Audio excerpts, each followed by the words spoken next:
Hi guys, welcome back to another video. My name's Jack, and in this video we're going to be doing something different. We're going to be looking at the chart of ICP, except we're not doing technical analysis today.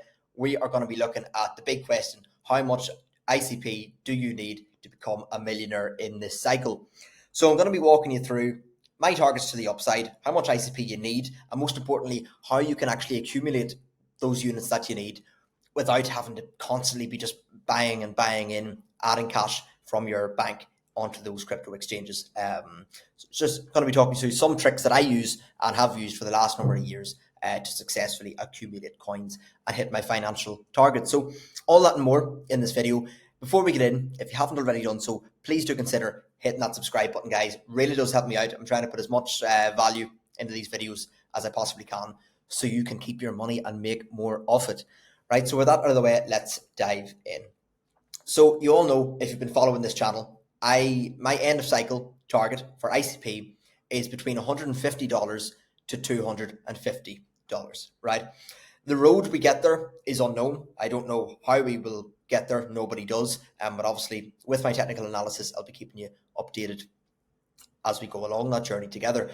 Now, most of my videos, I keep this very level-headed. Right, with technical analysis, it is very important to just be level-headed and sometimes be bullish and sometimes be bearish. But on a video like this, we want to do a bit of a thought experiment, right? We want to be a little bit optimistic here for a second and really think, how much money can we actually make here on this coin?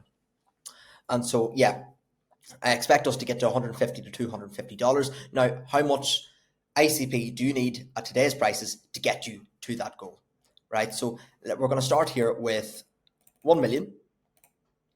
We're going to divide that by let's say we hit the higher goal, $250, right? At today's prices, you would need 4,000 ICP, okay? So let's just see if we go on to CoinGecko here and put in 4,000 ICP. That would set you back $41,120, right? So let's just mark this up. 250 target will be 41. Let's just call it 41,000 USD as of today's price. Okay. So target one, then the lower level target would be $150. Right. So if we just work out how much ICP you will actually need for that. So again, we're going to go 1 million divided by $150 will give you 6,666.66666667. So we will now see how much that will cost you in today's money. So we're going to keep this just at 6666. So you'll need $68,526 at today's prices. So let's just mark that up here as well. So $150 target will be 68. We'll call it 68K. Okay, so that's your target. So I know a lot of my viewers here on the channel won't have this cash, especially if this is your first cycle. Which is absolutely fine. Everyone has to start somewhere, guys. I didn't start these markets with a lot of money either when I did start.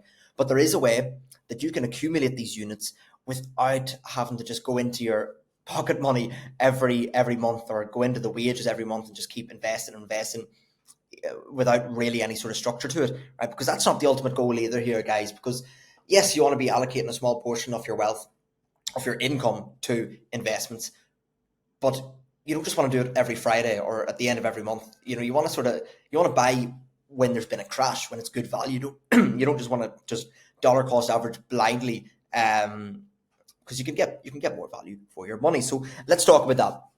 So ICP, we don't have a lot of chart history here. So what I'm going to do, but the altcoins generally sort of move the same. So what I'm going to do here, we're going to look at, I'll pick a random one. Let's pick Chainlink. All right.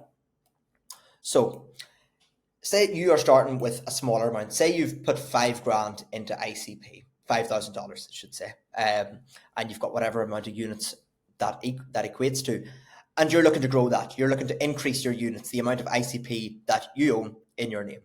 The way I do this, right? There's two ways. I look for key levels, right? So let me just, if I could just move this out of the road. It's not going to let me. Sorry, my screen is in the way. So I look for key levels to target. So let's take this one here. Say we're in an uptrend here. You're making a bit of USD. Your wealth is increasing, but you're looking to accumulate more units. So I target these key levels here. See, when we've had a very clear level, price often rejects from that, pulls back. So I would have had some sell orders here, maybe sort of 5, 10, 15% of my overall bag. And from there, it would pull back. And look, just like that, you've got 44% extra units just by selling here and buying back at a lower price. Now, sometimes it can just run through here. It doesn't pull back every time, which is why I would never sell all my bag. But I sell, 5, 10, 15% and just rebuy a little bit lower, because more times than not, guys, it does pull back at these levels. Let's take another example here. Whereas the next key level here, what happened next time we got here? We had a monster pullback. And by selling here at this key obvious level, guys, this is not rocket science. We just simply sold 10, 15% at this obvious clear level that was there. And from there, you ended up getting an extra 64%. So you can see how your bag is going to actually be growing here, the amount of units that you own to your name. That is one way of doing it. And in fact, that is my go-to, because it's the most reliable. Support and resistance, it's as old as the markets are. And because it does work most of the time. Like this is an example of when it didn't. So I would have been targeting this level here, and the price in fact did break through, which sometimes that happens, it's just part of it. But there's always going to be another coin you can just throw that money in instead, right? So that's one way of doing it. Another way of doing it is using the EMA band. I like this a lot in bull markets. So let's take a look at this, right? So just imagine this chart is ICP in this bull run, right? See, when we are way overextended away from our EMA band, it acts like a magnet to it, right? So this is for you taking profits to reback to accumulate more units, basically more coins. So I would be, whenever you see this getting really overextended, you're not going to time the perfect top, right? It might go up further. Again, I'll be selling 10, 15%, looking to rebuy back lower. And there's another 10% more units that you never would have had. It didn't involve you buying anything from your own wages, from your salary. This is just simply wealth management, managing a trading account, managing a portfolio, taking profits and rebuying back in. Without that, the road is going to be a lot longer. You're going to have to invest a lot more of your actual salary into this. Sure, it's a little bit risky, but that's why I keep it at 5 to 15% of my bag. I will sell either at these key levels or when you see the coin getting way overextended from its EMA band, i.e. it's went up too far and it's time to pull back. So I hope you got some value from that video today. I'm wondering if you would like to see more content like this. If you would, let me know down below. I really do appreciate the sort of feedback, learn what you guys actually want from this channel. So I'm going to leave this video here and I will speak to you in the next one. Bye-bye.